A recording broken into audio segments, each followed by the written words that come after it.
Assalamu alaikum warahmatullahi wabarakatuh. Ashama kam jirtu hordoftoota channel YouTube Abdullah barnoota baay'ee bareedaa ta'e akkasuma kan YouTuberoonni hundi dirqama beekuu fi akkasuma irraa of eeggachuu qaban takka isinii qabadhee dhufeen jira. Haga dandeessanii viidiyoo kana haga xumuraatti daawwachuudhaan hubachuu qabdu akkasuma sirreeffachuu qabdu beekuu qabdu adabbii YouTube akkasii kanarra of eeggannoo guddaa gochuu qabdu. YouTube fayyadamtu taanaan sirriitti kana beekuu qabdu.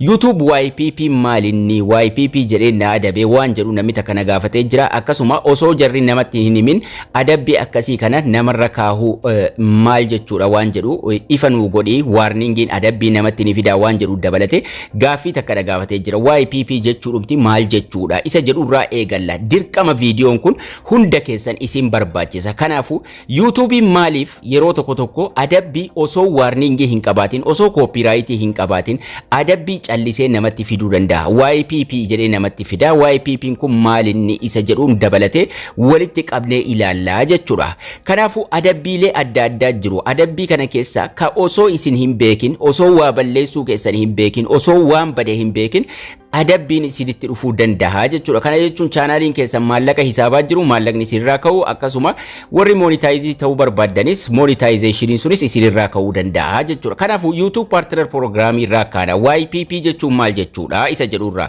YPP jechuun YouTube partner program jechuudha. Yeroo gabaabbatee barreeffamu YPP ka jedhu kun YouTube partner program jechuudha.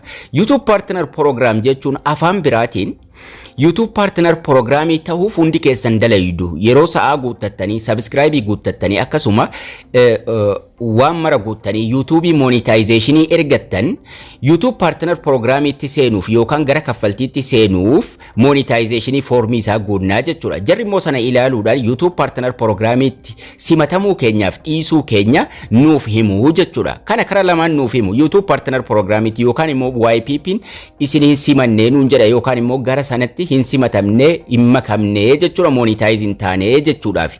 Inni gara biraatiin immoo gara YouTube partner programii baga nagaan dhuftee nuun jedha jechuudha yoo nu simatee jiraate YouTube partner programii yookaan immoo YPP. Akkasuma yoo hin simatamne does not meet our YouTube partner program policy. Seera YouTube partner programii hin guuttanne. Kanaafu we cannot approve your channel for monetization. Channelin kake approve hin taane yookaan hin simatamne partnerii hin taane yookaan immoo monetize hin taane jechuudhaaf. Kanaafu namoonni monetize tahan YouTube partner programii tahanii yookaan immoo itti makamanii jechuudha.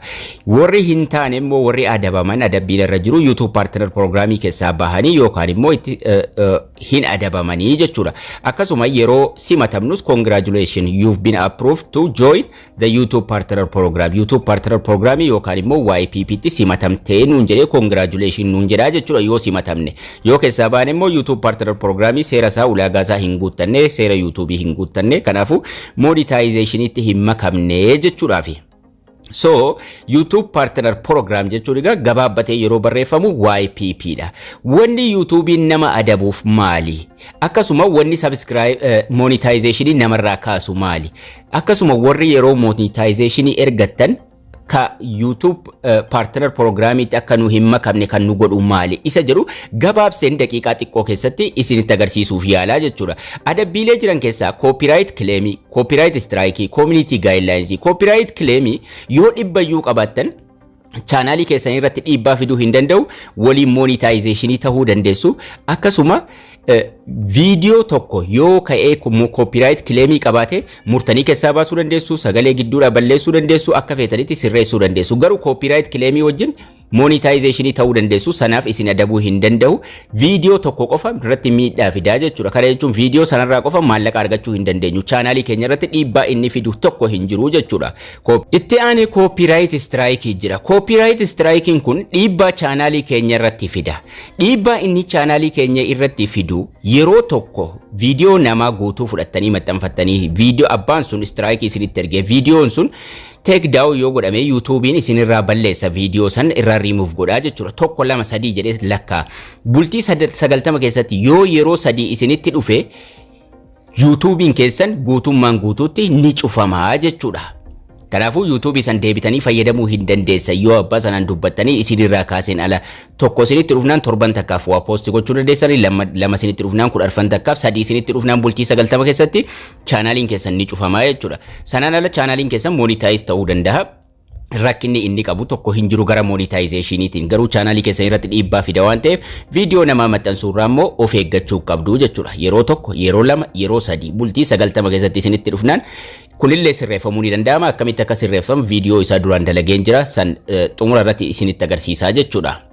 Kanaafuu copyright claiming waa takka rakkina hin qabu viidiyoodhuma sanarraa maallaqa argachuu dandeessaniif copyright striking garuu dhiibbaa chaanaalii keessa irratti fida waan ta'eef irraa of eeggachuu qabdu. Community guidelines ni jira. Community guidelines yoo seera YouTube cabsitan viidiyoo maxxansuun dhorkaa ta'e yoo maxxansitan innillee maal akka ta'e duraan bal'inaan barsiisee hin jira. So adabbiin walumaa galatti adabbiin sadan kun ni jiru. Adabbiin sadan kana ni argina. Copyright claiming ni argina, copyright striking ni argina, community guidelines ni argina. Copyright guidelines yoo lama ta'e warning nu fida. Warning sanarraa of eeggachuu qabna. Yeroo sadii bultii 90 keessa nutti dhufnaan chaanaaliin keenya nu cufama. Garuu osoo waa takka warning takka malee copyright malee kan adabbiin nutti dhufu reused content ira. Reused content irraa bareechinee of eeggachuu qabna. Reused content kun copyright claim hin jedhu, copyright strike hin jedhu, community guidelines miti. Reused jechuun wantoota namoonni baay'een yeroo ta'e fayyadaman irra deebinee YouTube irratti fayyadamuudha. Kanaafuu reused content irraa bareechitanii of eeggachuu qabdu. Reused content kun wantoota interview adda addaa waan media adda addaa irratti dabarfate sana mummurreeffindee itti fayyadamuudha. Sana immoo duraan viidiyoo isaa dalageen jira. Chaanaalii kiyya jala seenuudhaan playlistii jala seenuudhaan playlistii jala seera YouTube sirriitti hubachuu qabdu tokkoffaa. Copyright akkamitti akka sirreessinu keessattis ni argattu. Seera YouTube keessatti copyright strike maal akka ta'e, copyright claim maal akka ta'e, warning akkamitti akka sirreessuu dandeessan. Akkasuma community guidelines maal akka ta'e sirriitti ifa godhee lafa kaa'een jira. Barnoota kana tokko lama jechuun hordofuudhaan maal takka dhorkaa ta'e maal takka eeyyamamaa ta'e hubachuu qabdu jechuudha. Inni kaan achuma playlistii jala akkaataa copyright itti sirreessan jala copyright claim akkamitti akka sirreessan, warning akkamitti akka sirreessan, copyright strike akkamitti akka sirreessan.